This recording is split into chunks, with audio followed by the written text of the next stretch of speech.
Gaza में फिलिस्तीनी resistance ने लगभग इतिहास कायम करते हुए 4 बड़ी घटनाएं कर दी और उसी एक्सिस में पूर्वी गाजा में। और एक तो ऐसी जगह जैतून में, एक ऐसी जगह जो हसन अल बन्ना स्क्वायर के रूप में जानी जाती है, वहां पर रेजिस्टेंस ने हमला कर दिया। हसन अल बन्ना कौन? मुस्लिम ब्रदरहुड के फिलोसफर, फाउंडर, जिन्होंने पूरी वो तहरीक चलाई। और पैलेस्टीनियन रेजिस्टेंस का सबसे बड़ा जो संगठन है, जो हमास के नाम से जाना जाता है, वो मुस्लिम ब्रदरहुड की विचारधारा का है। और उसी जगह आज उन लोगों ने अपनी एक आन का सवाल बनाते हुए मारा। लेकिन इससे भी बड़ी खबर है हमारे पास, आज इससे भी बड़ी खबर है। और वैसे तो पूरे मुस्लिम जगत को चौकन्ना हो जाना चाहिए, लेकिन खास तौर पे जो अरब्स हैं और जो सुन्नी अरब है और जो सुन्नी जनता है, वो अब क्या करे? क्योंकि इजराइल ने घोषणा कर दी है कि उसका मकसद सऊदी अरेबिया में मक्का मदीना लेना है। काबा कह रही है, वो उनका कहना है कि काबा यहूदी टेफ्लिन है। टेफ्लिन, आप वर्ड सर्च करिए, टेफ्लिन। उसके बकायदा उस पे क्लेम्स आए हैं, जो उनके नाम में मैं पढ़ूंगा। मक्का मदीना ग्रेटर इजराइल का हिस्सा बनेंगे, ऐसा कहना है इजराइलियों का। नेतन्याहू ने अपने मुंह से इजिप्ट, जॉर्डन, सीरिया, लेबनान का।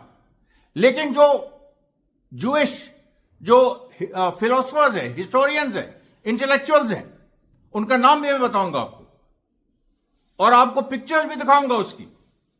वो ये कह रहे हैं कि जो काबा दरअसल है, वो असल में एक जूइश सिंबल है और जो हमारे अंतर्गत होना चाहिए। और दूसरी बात, वो ये भी कह रहे हैं कि जो जैसे मोजेस को जूज मानते हैं, मुस्लिम्स भी मानते हैं, क्रिश्चियन भी मानते हैं, लेकिन मोजेस को जो उन्होंने कहा कि माउंट सिनाई में उनसे खुदा ने बातें की थी, उन्होंने कहा नहीं, मोजेस से बात, जो ये इन जूस का मानना है, मोजेस से खुदा ने बात सऊदी अरेबिया में की थी। उस जगह का नाम भी बता दिया है। आप बताइए, अब कौन क्या करेगा?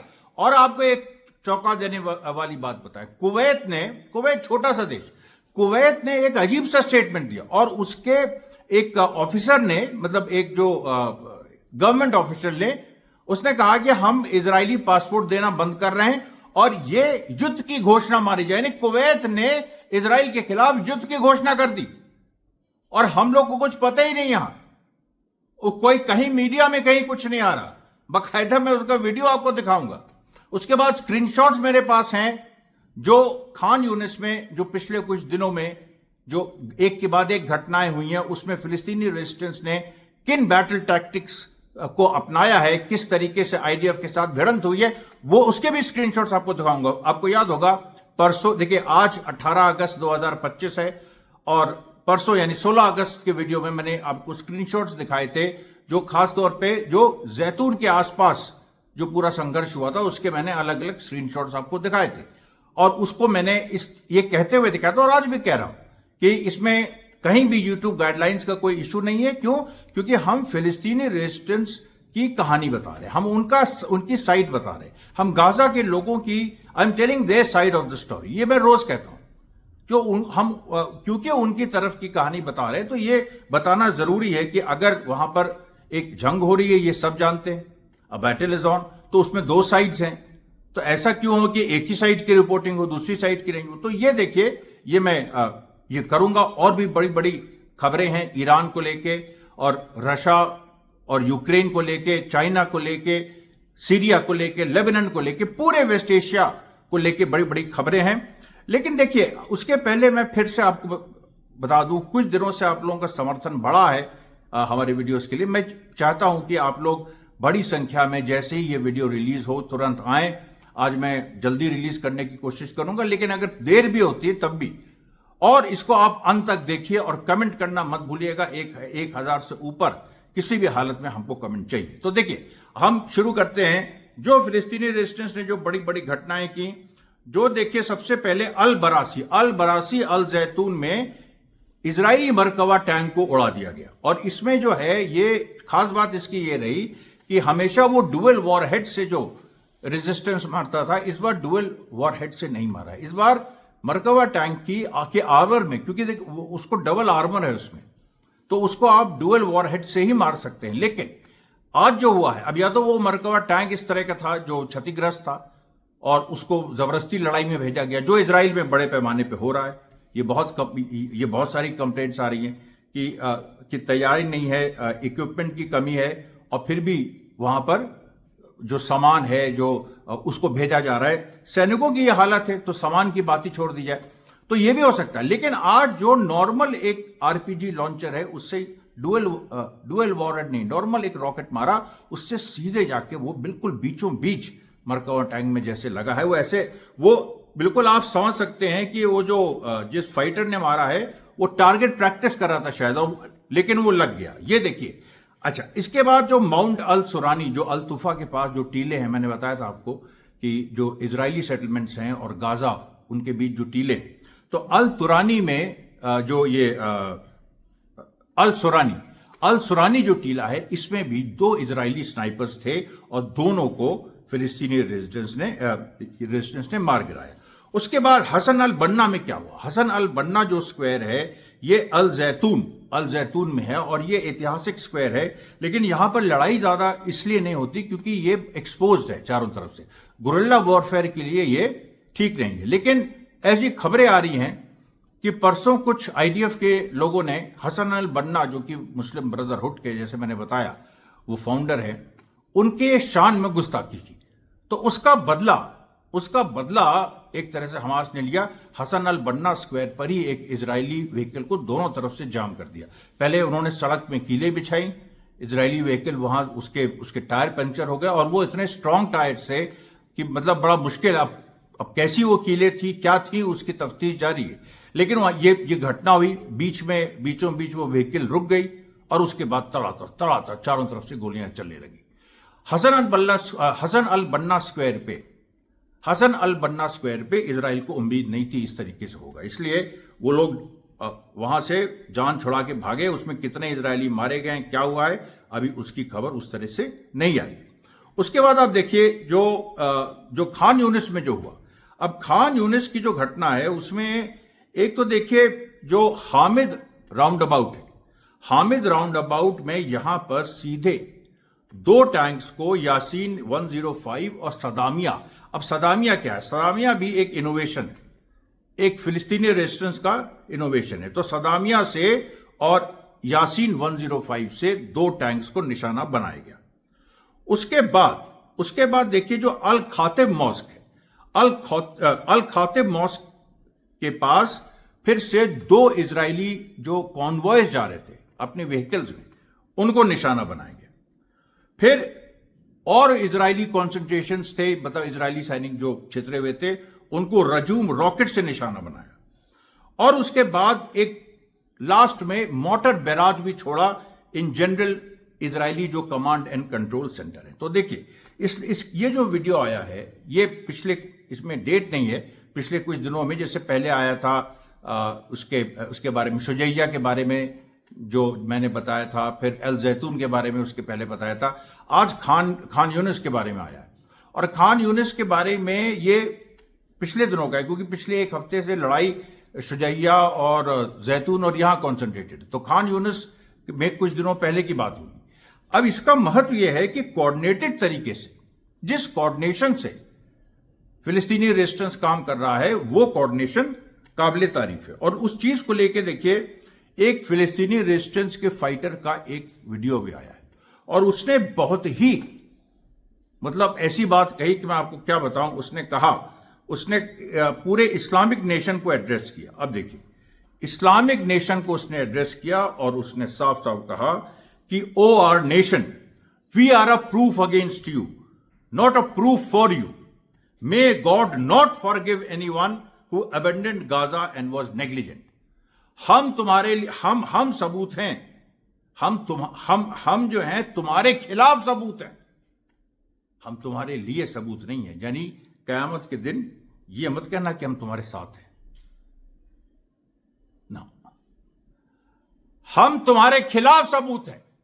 ओ इस्लामिक नेशन, ए मुस्लिम देशों, हम तुम्हारे खिलाफ सबूत हैं। और ये मैं आगे बढ़ा के कहता हूं, पूरी मानवता के सामने ये सवाल है कि मानवता के खिलाफ सबूत गाजा है। और गाजा में जो फाइटर्स हैं अकेले लड़ रहे हैं, सिर्फ ईरान की मदद से, यमन की मदद से। सच्चाई है ये, इसमें तो कोई दो राय है नहीं। अब धीरे धीरे अगर अरब देश आते हैं, जब मक्का मदीना का सवाल आया तो वो भी, उसको भी देखना है कि वहां भी सरेंडर करेंगे। हो सकता है वहां भी सरेंडर कर दे। भाई कोई इनको कोई कमिटमेंट, मुझे जहां तक लग रहा है कि कोई कमिटमेंट ऐसा मैंने देखा नहीं है सऊदी अरब की तरफ से, कि क्योंकि उसको उनको अपनी कुर्सी बचानी है। और उसमें और बहुत सारे पेच है, वो आपको बताएंगे। बहुत बहुत इंटरेस्टिंग कहानी भी है, बड़ी अजीब सी कॉम्प्लेक्स कहानी भी है वो जो मक्का मदीना को लेके। अच्छा, उसके बाद देखिए जो एक वेस्ट बैंक में जो आज संघर्ष हुए, उसमें 65 सेटलर्स ने एक साथ हमला किया। और इसको जो है रमल्ला में, और रमल्ला में 65 जो सेटलर्स हैं और अपने ये बकरियों के साथ, ये बकरियां खोल देते हैं फिलिस्तीनी खेतों में ताकि वो चरवर जाएं, ऐसा कुछ। तो उन्होंने अपनी जो बकरियां खोली और 65 सेटलर्स आए, बड़ा हुजूम लेके उनको सबको मार के भगाया गया, उनको हटना पड़ा। उसके बाद मसलिया गांव है जेनिन के साउथ में, जहां पर एक चेक पॉइंट लगाने की आईडीएफ ने कोशिश की, फेल हो गई। उसके बाद एक और मियर सेटलमेंट है जो कि रमल्ला में है, ओफरा के पास। वहां भी जबरदस्त स्टोन थ्रोइंग हुई फिलिस्तीनियों की तरफ से और कई इजरायली सेटलर्स घायल हुए। देखिए पूरा पासा वेस्ट बैंक का कैसे पलट रहा है, जबकि अभी वेस्ट बैंक का रेजिस्टेंस खुल के नहीं आया। उसके बाद देखिए जो एक अभी जो इजराइल है, जो ऑक्यूपाइड पैलेस्टाइन है, उसका जो जलजुलिया एरिया है, वहां पर भी आज संघर्ष होने की खबर आई है। ये भी एक नई चीज है, क्योंकि इस तरह के इलाकों में जो संघर्ष हैं ये कम दिखाई पड़ते हैं। उसके बाद देखिए बेता जो साउथ ऑफ नाब्लस है, वहां भी संघर्ष हुआ। फिर तुर्मुस अय्या जो रमल्ला में, वहां संघर्ष हुआ। फिर आप देखिए जो यमनीज फोर्सेस ने भी आज हमला किया। ये यमन का लगातार दूसरे दिन या हर दूसरे दिन यमन हमला कर रहा है। आज भी उसने हमला किया, आज भी वही नजारा।